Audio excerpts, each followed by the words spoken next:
Welcome to the Manufacturing Masters Podcast with your host, Allison DeFord. If you have ever implemented an ERP system in your business or been part of that experience, you know it's no walk in the park. It takes time, effort, teamwork, patience, flexibility, and from my experience, a really strong consultant to help you wade through the process. But coming out on the other side is where the rewards are felt. So worth it if it's done right.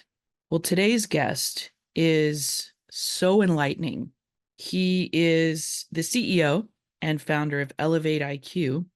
And whether you're a new executive needing help with a digital roadmap or a seasoned executive who needs external support for your current digital initiatives, that is what Sam and his team are really amazing at doing. They've been doing it for a really long time. He is also an expert on the Manufacturing Masters platform. I've known Sam Gupta for, almost 5 years now, and have such an admiration for him in the digital space and for his thought leadership and consistency and just the way that he explains things and relates them back to, real life in a way that you can understand it and it makes sense. So today's episode, we're going to dive in to ERP. Why don't people use it? Because the adoption rate is literally like 20 to 30%, if you can believe that. What are some of the trade-offs in ERP implementation? What is backflushing? This was new for me. And what do you do before you implement all of this to make it truly successful? Thank you for investing some time in yourself, in your team, and in your business today by spending some time with us. I appreciate you. Everybody, here we grow. So this is such a treat to have Sam, to have you with us today, because you, my friend, I've been observing for a number of years. And I've always been impressed with how you show up. You're consistent and authentic. And I like that you try a lot of different things as well. Like you and I have talked about marketing and, exploration. Yeah. And I think the same thing goes with ERP, which is what we're going to talk about today. Yeah. I feel like you are Mr. ERP.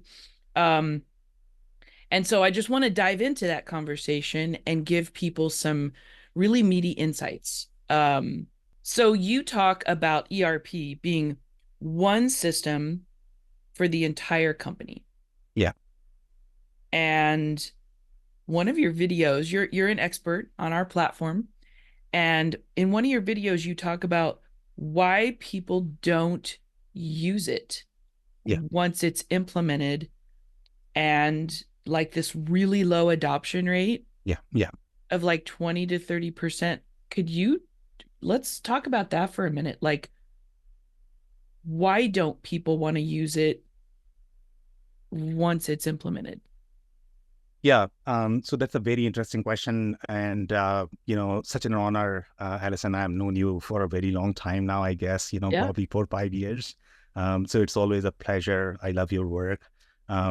So ERP is a very interesting topic. And honestly speaking, it's been a journey personally for me as well to figure out how do we describe the ERP. We sort of understand the value, a lot of people do. But it's very hard to articulate, communicate. So I'm going to provide a very different perspective, and I don't know whether you have heard of this or not. So this is almost like team sport, and I don't know if you're into sports or not. So I don't know whether you have seen any teams. Okay, if you go for any teams, the intent is really to play a team sport. But you have a bunch of players that have not figured out how to play as a team. So you have these bunch of silos players, they have their own mindset, philosophy, they are just not getting the hang of it. Okay, they might be playing the team sport, but they are not getting it. In most cases, what is going to happen is the team is not going to win. And that's the state of ERP. Okay. So even though companies are going to pay, I don't know, hundreds and thousands of dollars in licensing, they buy it, their hope is going to be that they are going to play a team sport. But what ends up happening is everybody is sort of living in their own world. They have their own dreams. They have their own priorities. They have their politics, okay? And it ends up becoming very siloed sport. And that's why organizations struggle. So I don't know if that answers your question. But the whole idea, the reason why the adoption is so low is because, number one, they don't understand which sports they are part of and why that is important. And they just don't get the hang of ERP. That's the reason, for this whole problem, I guess. Wow, that's a fantastic answer. Thank you for that. I know you talk about some trade-offs in ERP implementation that I found very interesting. Yeah. Do you think some companies feel like it's going to be a magic wand? It's just gonna fix everything? It is like, am I, pulling that out of my butt? Or is this like do people think that like it's just, we're going to fire it up and it's just going to be amazing and solve all our problems?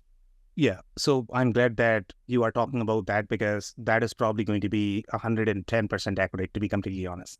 And that is the only thing which is going to be certain about ERPs. Okay. Most people have this tendency, and that is the biggest problem with the majority of the ERPs. Number one, they are going to feel that it is the magic wand. Okay. Number two, they are going to feel that the whole implementation adoption is going to be a magic wand as well. Okay. Their perspective is this: hey, I have this business requirement. Okay. I want to model my sales process. I have not figured out how to document that sales process without any assumptions in that. Okay. But I want these technical teams to figure out, how to automate that. I am looking to get results the way I have in my head. I will not be able to articulate it, but I want system to be modeled that way. In their case, it's just a magic wand. Because when you try to implement any of the systems, it's not ERP, CRM, WMS, TMS, any enterprise systems, okay? You need to have a lot of patience. It's the marriage of, I don't know which book I just read. It was the marriage of the abstract world and the concrete, the balance between those two. That's where most people struggle. Some people are really, really good at the abstract ideas, but they might not be as good at the detail-oriented things, the concrete things. Okay, here, this is the balance of both. Okay, so in their case, they're going to think that, okay, I have given you enough details. You should be able to figure this out. Now, this guy is looking at ones and zeros and trying to figure out, okay, how to create this magic. It's not going to happen because I don't have sufficient details. They are going to make a lot of assumptions, and then you are going to get something completely different. So this aspect of magic wand, not only from the perception, but overall from the implementation perspective, usage, adoption, everywhere, the biggest problem is that they feel it is a magic wand. Got it. Well, and like anything, I think that's worth doing or that yields strong results, that there isn't a magic pill. There isn't a magic wand. It takes some planning and some effort. And like you said, teamwork and patience. Exactly. You nailed it. I'm listening. I'm paying attention. You are. And I know one of the problems that I've heard you talk about is the company that implements it. They want all the benefits, but with minimal input. Right? What does that look like from your experience? Yeah, and there are a lot of layers. So sometimes they are going to feel that they are investing a lot of effort, but they still underestimate the amount of effort that is going to be required with these implementations. Okay, whether it is going to be internal, external, even if you hire really good consultants. So there is a perspective that, you know what, I'm going to hire these consultants. I am going to teach them all about my business. What about, if I do this myself? Okay. So they try that. Now, even with the consultants, you have to still invest a lot of times. We see scenarios where these implementations have become literally a full-time job for executives. That's how much effort it is, overall in terms of thinking, planning, experimentation, running these scenarios. If you want to make the matter really worse, then sometimes what happens is people are going to feel that, you know what, I'm going to customize the hell out of the system because I have a certain state in my mind and I want system to behave that way. The more tight the system is going to be, meaning you are playing a real sport, a real team sport. Real team sport, when I say, meaning your sales is able to talk to your operations is able to talk to your finance in transactionally. Okay, in one, as part of one rule, one transaction, one process. That's where the real team sport is. That's the real intent of the ERP, and that's the real purpose of the ERP. Now, if you do all of that, then only you are kind of going to get the benefit, right? Of the ERP, I guess. So yeah, I mean, it's all over the place overall from the effort perspective in general. To be completely honest, unless you understand what you are trying to get, unless you have that direction of where you are trying to get to and what level of expertise you are going to require from each of the team members, each of the consultants, and whatever planning you are going to do, in most cases, that is only going to fire back, and you are probably going to require more effort, more money, more funds, regardless of the technology or the system that you are going to use. It's that hard. In general, and it doesn't matter whether the technology is cloud, not cloud, it doesn't matter. Okay, good to note. I was interested to learn more about something you call backflushing. Yeah. So I want you to explain to people what that is, and my limited understanding of it is it makes it easier for one department, but harder for others. So enlighten us. What is backflushing? Even what does it mean, and why do people want to do it? Yeah. So simple definition is going to be that whenever you are performing any sort of transactions from the manufacturing context, in most cases, you are going to be doing some sort of job costing. And when you are doing the job costing, you have some plan, and then you have the actual transactions, meaning plan is going to say, okay, I'm going to require these many materials, I'm going to require this much labor. And now when you are going to perform these transactions, for example, let's say you have this giant BOM, and BOM is going to be your bill of material, which is the plan that you have developed that, okay, you are creating some sort of product machine, whatever you are manufacturing, it doesn't matter. Okay, so that is the bill of material that you have. Now you have to input all of your transactions that, okay, you have to tell the system that I have used material number one, this is the quantity, whatever they might be doing with that, right? So those are the transactions. Now, imagine, Alison, if you have to input each of these screws and nuts and bolts that you are probably using for your assembly, it is probably going to drive you crazy because you are going to feel that, hey, I'm just using a nut or a bolt, and I'm simply, the cost of that is probably going to be, I don't know, maybe a cent. Okay, for that, you have to perform the transaction. Transaction is going to take more time than literally tightening the screw, if you will, right? So in that case, it's going to be really frustrating. So what backflushing does is, if this is going to be really commoditized item that does not vary a lot, the cost does not vary a lot. So what it is going to do is it is going to take that as automatically, meaning the system is going to say, hey, you had planned 25. I trust you that you have probably used 25. I don't have to ask you that, how many have you used? Okay, because the cost is not going to vary as much. It's probably going to be very similar. So that is the scenario when backflushing is used. Now, what people want to do is they want to take this to next level. They want to see that, hey, can I create a magic wand out of it? Okay, and the way magic wand works is, this is my plan and this is my actual. Now, I don't want to do any work. This was my plan, and I am going to input as it is, meaning I am going to backflush pretty much everything that I have on my bill of material.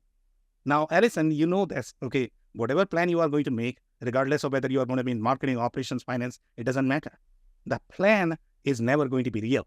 It varies. The cost varies, the effort varies, everything varies. So now people overuse backflushing, okay, in general. So the whole intent of backflushing is really to simplify the transactions that are going to be meaningless, so that the system can accommodate those things automatically, as opposed to you performing those transactions. But in most cases, people just either overuse, underuse. They don't really understand, what to use it for, and then, then they don't really get the benefits.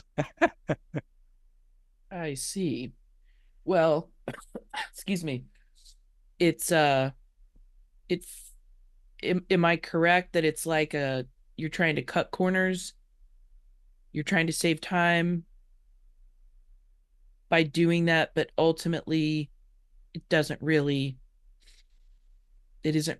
going to give you the greatest result across departments. So depending upon off base, depending upon what you are using it for.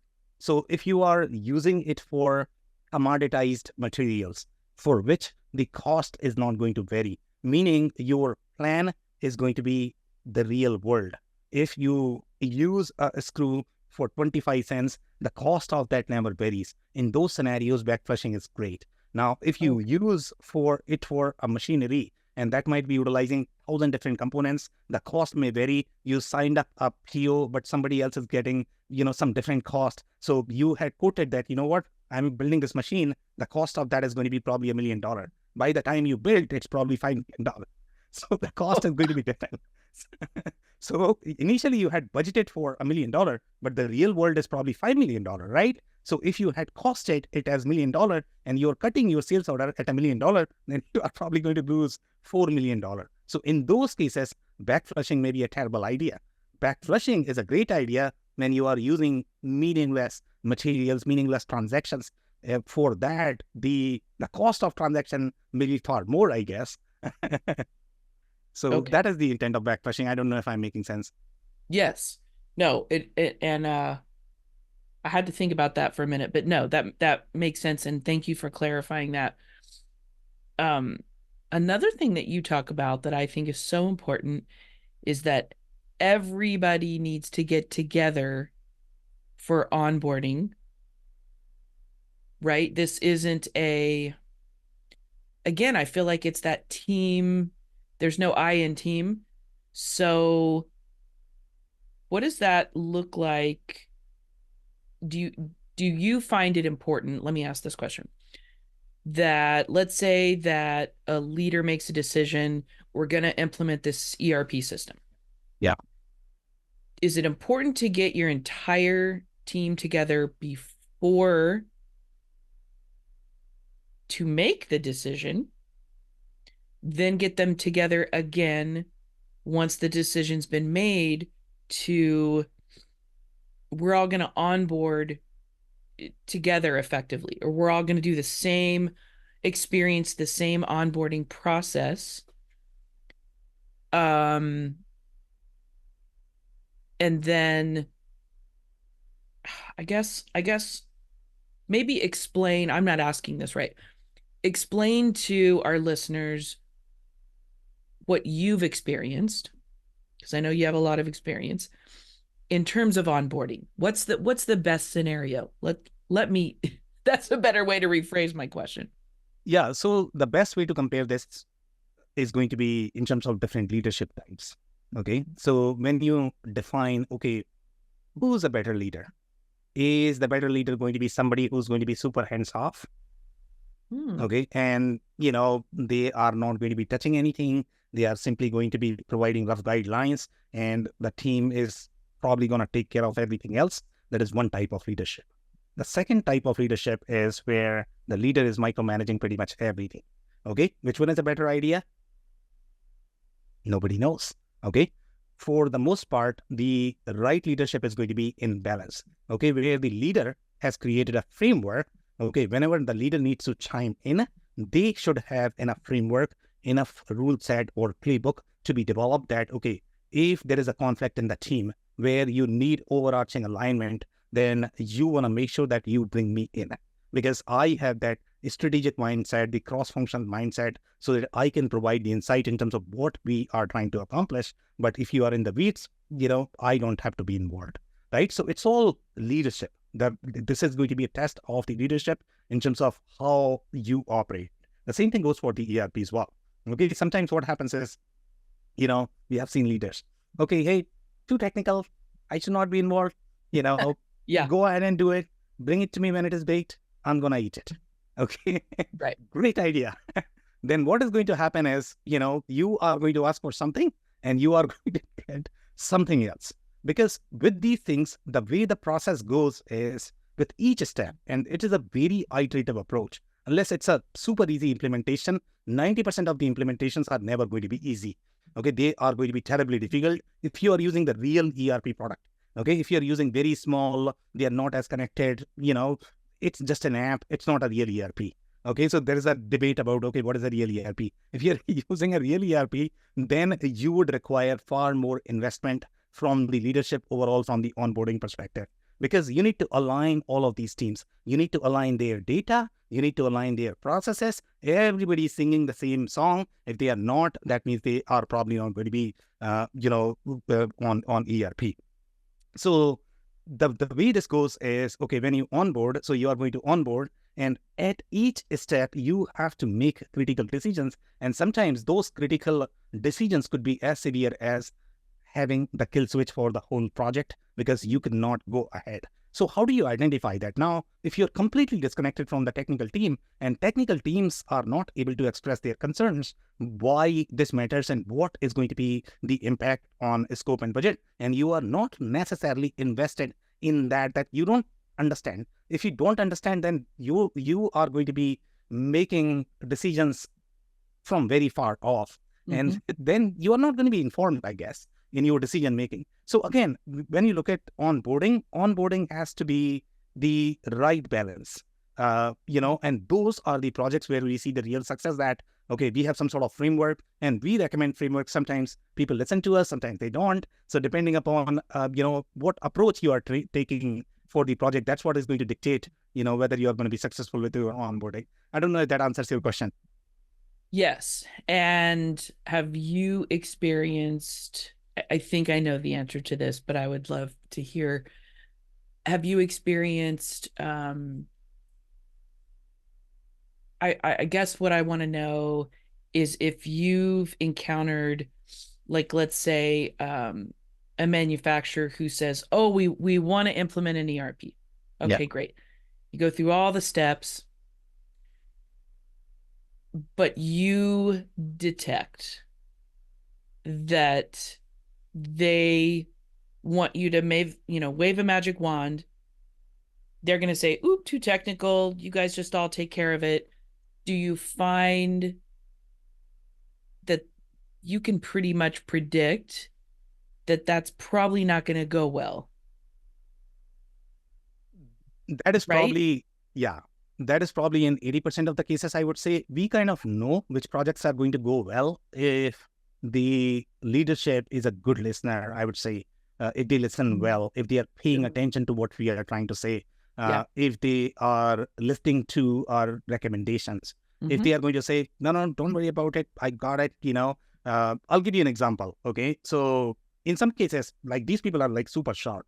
These people are not like, they started their business, they are founders, they know a lot, obviously, okay? Sometimes they have dealt with PhDs, okay? Super sharp, super smart people. But when it comes to the real decision making with respect to ERP, they just underestimate how much they don't know. Realizing that is where the real problem is in general. So yeah, so I mean, we see a lot of stories where we can predict the outcome from day one. We know it because we have seen a lot in terms of who's going to be successful. We are telling them, hey, align your data model, process model as much as possible with the standard software, because you have no idea. Running even a very simple test or developing a very simple feature could cost thousands and thousands of dollars. Okay, so initially they are going to be, hey, it should not be very difficult. Easy problem. Go ahead and develop. Okay, all right, let's develop. Now you are going to develop. The project is going to go for 5 months. Okay, now they are going to panic. 5 months? I have already invested $200,000 and I'm not getting anything out of it. So where is the problem? The problem was from the beginning. We were telling you that.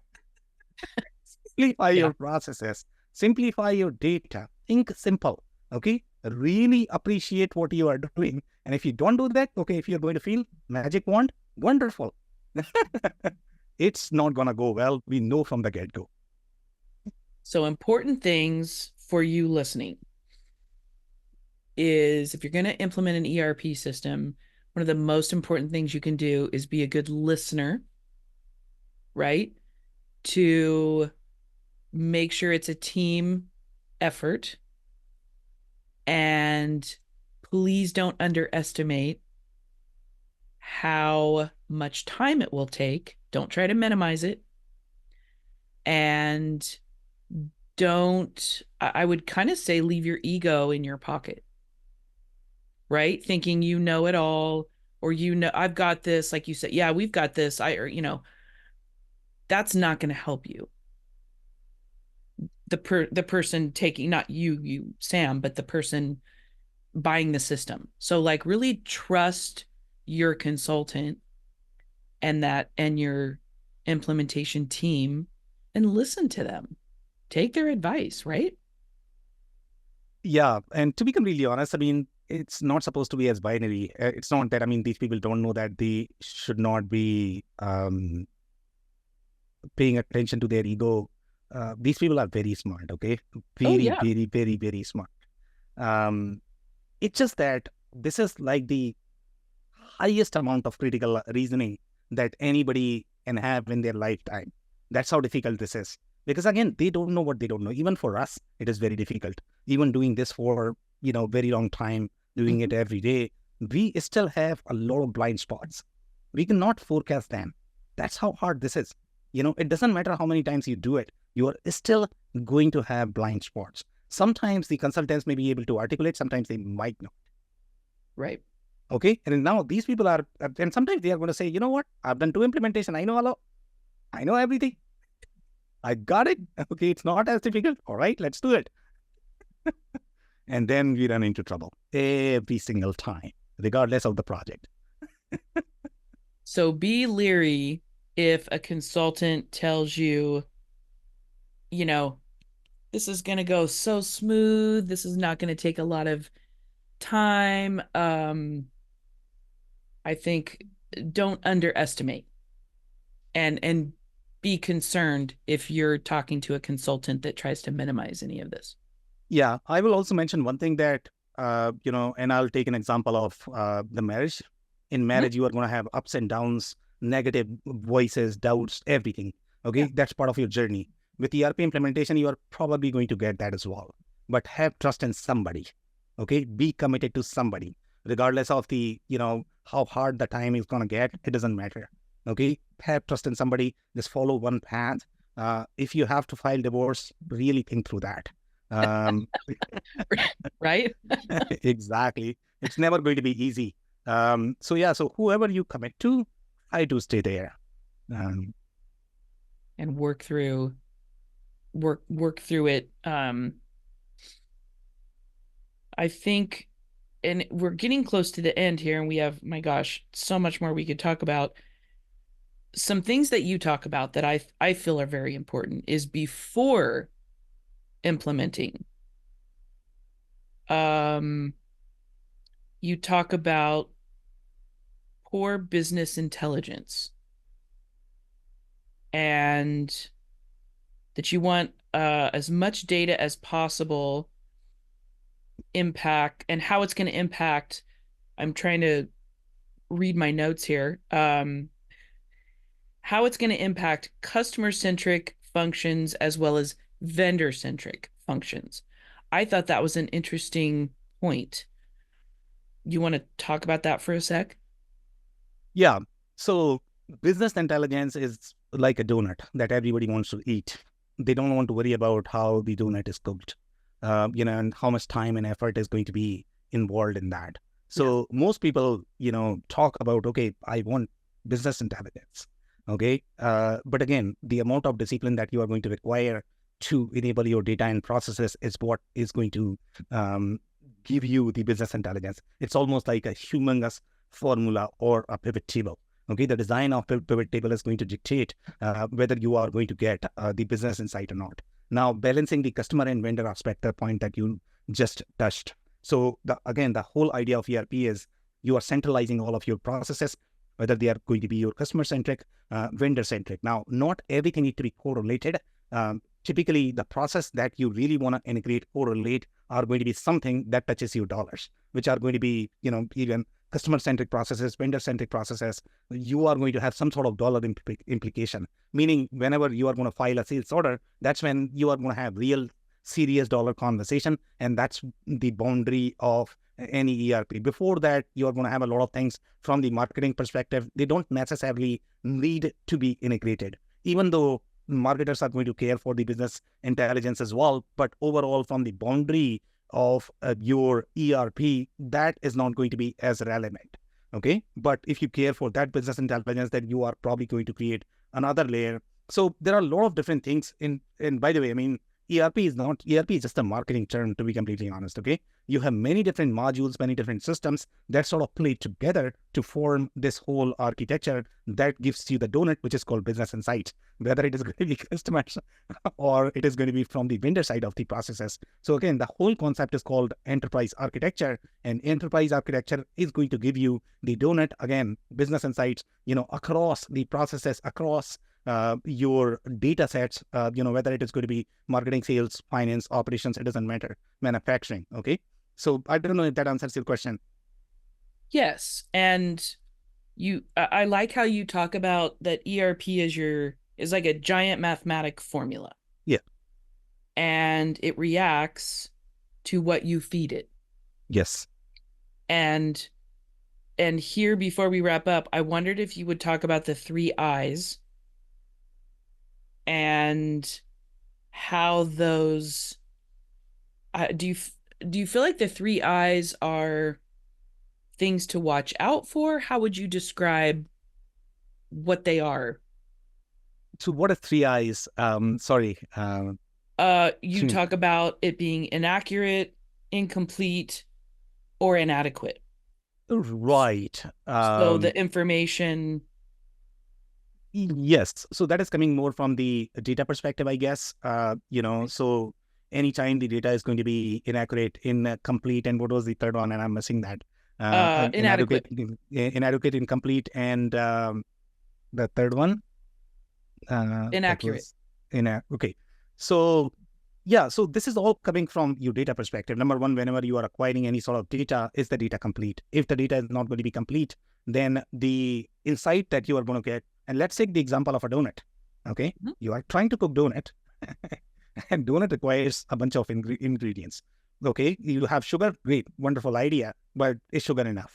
Okay. And how much sugar are we talking about? Because the percentage of sugar is going to dictate how it is going to taste. Okay. The amount of heat that you are going to put in the preparation is going to dictate, what you are going to get out of it. So sometimes companies have this data, sometimes they don't. Sometimes they take it seriously, sometimes they don't. So all of this is going to be, okay, how serious are you in cooking the donut and how much you care for that donut to begin with? If you don't care, you are probably not going to get much out of it, right? So again, these are very simple concepts, that you need to go back. But when it comes to that whole giant formula, you still need to pay attention to those 3 I's. And if you don't have that, either you don't have the processes or data. If you are not able to control that, then probably you are going to, you are not going to get the right donut that you like.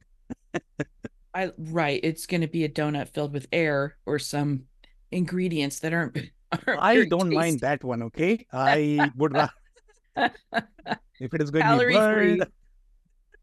Well, so in wrapping this up, I feel like we may have sufficiently scared some manufacturers listening or watching of, this is not necessarily easy. It doesn't take 5 minutes. There's no magic wand. I want to talk quickly about the power of implementing this and the benefits, so that, like, what makes it worth it? So, Allison, I don't know if you have read the book called Built to Last. Okay, and this is coming from, I believe, Jim Collins is the author, I think a Stanford guy, and he analyzes companies for living. What really makes any company great. And he also wrote the book called Good to Great. So I'm going to use a lot of references here, to be completely honest, and I don't know in which book you're going to find those. But one of the things that you are always going to find, okay, in these references, whenever you analyze any sort of case study, any company, one of the things that they have mastered, whether you look at one of the best manufacturing company in the world called 3M, okay, they have mastered the process. And when I say mastered the process, and this is not going to be just you have one product, are you going to be successful? Questionable. Okay, you need to master the process, and process is nothing but your organizational habits. And how do you create these organizational habits? There are going to be 2 or 3 different ingredients. Number one, obviously, always people. Okay, but you need to drive those people. And how do you drive those people? Yes, sure, you can have speeches, you can have mindset coaching, whatever. But the real alignment that you are going to get, that is going to be built to last, is going to be the organizational habits that is within the system, because that is most likely not going to be variable, from one person to the next.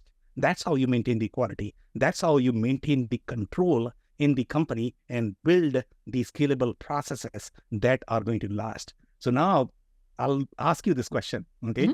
So, when you are doing this, I mean, this is like a marathon. You are literally running marathon. 90% of the SMB companies, if they don't appreciate what this is, then they are never going to get there. Okay, they are probably going to exit to a private equity company. They are going to do this. And they are probably going to, scale from there. So again, do you really have something that will take you there? For that, you need to go through this journey, and you need to appreciate how hard this journey is going to be. Again, there is nothing easy in life. So impact, again, it's massive. But again, are you going to do it the right way? And the right way is very, very, very, very hard. Okay. Well, I think this is that like tough love. I call it brick to the head. Yeah. Good advice to that, I think we all know, we've been around for a while, that nothing worthwhile is usually easy. Never. And it takes effort and planning. Yeah. But when done right, when you make the commitment, you listen, put your ego aside, lead the team and commit, commit to, I think, inputting, avoid the 3 I's and really putting your effort into this. I think you're going to reap the rewards in spades. That's what I'm getting from this. And it's something that's scalable. It's valuable. And ultimately, it feels to me like it streamlines things, information, analytics, order. It affects every department. Yep. And ultimately, it affects your customer. I think a lot of times that's the last person that we think of when making these business decisions, when let's put them in, front and center, what a positive impact this is going to have for them. Yeah. To make their experience as great as it can be. Yep. Could not agree more. Great assessment. Anything that I didn't ask you or that you want to add, or do you feel like we adequately kind of covered our topic for the day? I think we did really well, I guess. And I don't know if I have anything else. The only thing I would say is, if you are really serious about this, and you need to ask yourself, that reflection has to come from within, okay? Don't do it just because other companies are doing it. Don't do it because it's cool to do it. Again, that is going to be a journey that you'll have to decide. And this is going to be very similar to whether you do entrepreneurship or anything else. It takes a lot of toll on everything that you are going to do. You are going to have, big moments. You are also going to have very, very, very, depressing moments. So you need to be ready for that, mentally conditioned. And again, this is probably going to be the hardest journey that anybody would have taken in their lifetime, in their career. So be ready for it. Don't do it just because everybody else is doing it. Good advice. Good advice. Well, one of the many reasons I admire you and appreciate you, and I'm just so grateful that you spent some time with us today. Yeah, same here, Allison. I love your work. I love your commitment, everything that you're doing.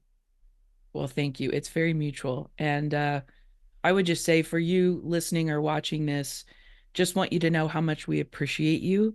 You have an inordinate amount of ways that you can spend your time. And I think you should pat yourself on the back that you invested some time in yourself and your business today. And thank you for spending it with Sam and I and Manufacturing Masters. So we will see you. If you're not already, subscribe to the Manufacturing Masters podcast on Apple Music or Spotify. And for a deeper dive, head on over to manufacturing-masters.com. It's everything they never taught you in school.